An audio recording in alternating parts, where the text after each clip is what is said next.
entrepreneurs. I would like to take a few moments to talk about a really hot topic, which is, should your LLC be taxed as an S corporation? I am sure that you have heard making this election can reduce the amount of self-employment tax that you pay. And that could be absolutely true. This could be a great decision.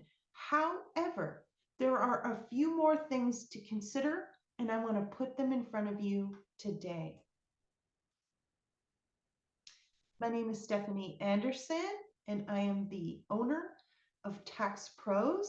I'm an enrolled agent and an advanced tax reduction specialist.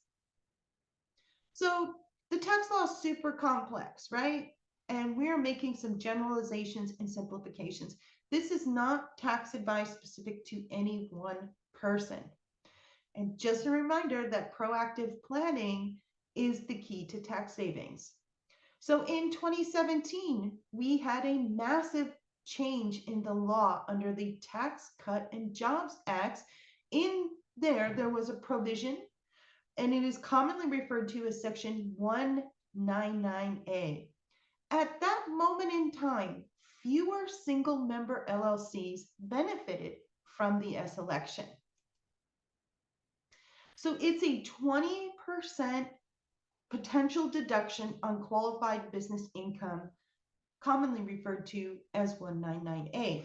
So when moving from the Schedule C, which is where a single member LLC would report their taxable income as a disregarded entity on Schedule C, which is a part of your 1040, and then the 199A is deducted there. When you make the S election, you now have a new tax return, 1120S, and that produces a K1, which comes onto your 1040, and 199A is calculated there. So the first thing that you want to understand is, how does this deduction change if I made the S election? You want to consider that, because this is a game-changing tax provision. Here are some other important factors to consider. Your health insurance. How do you pay for your health insurance? And does it qualify for the self-employed health insurance deduction? There are many factors that go into it. I can remember when I was taking a deep dive, I think that was one of the days I grabbed the Tylenol. It was so complex and convoluted. However, we can simplify that for you. The next is your vehicle deduction. Okay, everyone loves talking about the auto deduction. Everyone wants to deduct their vehicles. I get it. I understand that. So how do you maximize your vehicle deduction in an S corporation? Would it change if you move from a single member LLC to an S corporation? How would you account for that? Something to consider. And the home office deduction. Okay, so on your single member LLC, which is a disregarded entity for tax purposes, and it is reported on Schedule C, right? At the bottom of that, you'll see the second to last line is where, I don't know if it's the second to last line, but it's the bottom section of Schedule C. You have the home office deduction calculation, right? And behind that is Form 8829, where you'd put your direct cost or your indirect cost to determine the home office deduction. I mean, it's like totally there. So it's a hard one to miss, right? If you're doing a single member LLC. Now, when you move to 1120S to be taxed as an S corporation, that is not there. It is not in your face. It's not a requirement to finish that return to take the home office deduction. So, oh my goodness, every time I get an S corporation return, I ask about the home office. I say, how are you deducting your home office? Well, I don't know, right? So you want to consider that. Make sure that that is not a missed deduction. The other thing to consider is there is additional work that comes with maintaining this S corporation status. We have more compliance work, paperwork, and there's additional fees that can come into play.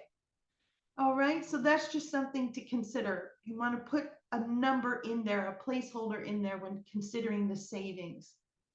And here is the big one that I can literally talk about for hours. However, I've yet to find someone who will listen. talk who's willing to listen to me talk about reasonable compensation for an extended period of time. I've learned how to keep it short. I'm going to keep it short. So when you are in a single member LLC, you just take owner draws. You're not taking payroll. That's how you're getting money out of your business, right? Hopefully that's supporting your lifestyle. When you move to an S corporation, you don't have owner draws, you have shareholder distributions, and that opens up a plethora of tax law and complication. And I honestly don't know how someone can do that without the right, education and experience in managing that. So let's say you take out a shareholder distribution and you never take any payroll. Ooh, oh my God, red flag. You don't want to do that. You don't want to do that. Here's the good news. You can take shareholder distributions tax-free to the extent of basis as long as you are taking a reasonable compensation. All right. There is so much information out there about reasonable compensation. And even in the first business tax course that I took years ago, even from the instructor, it was a percentage of net, 50-50. I'm like, okay, you will hear that more than you will hear the truth, the law. Okay. There are multiple approaches to determining reasonable compensation. And there are multiple factors that go into it. As an S corporation officer, you have a chance to determine reasonable compensation before the IRS does. And you want to do that. You want to show that you did that in a contemporaneous fashion, record it in meeting minutes, put it in your corporate binder. Work with someone like myself that does provide a salary report that's locked, right? Shows time, date, and stamp. We know when we determine it. Why would you want to do that? Because if it is not correct or if it is not defendable under audit, they can absolutely take those shareholder distributions and reclassify them as payroll. And now there will be late penalties and interest, and it can be catastrophic to a small business. So this is something that, hey, I want to scream, please stop, consider this. Now, it sounds complicated and difficult.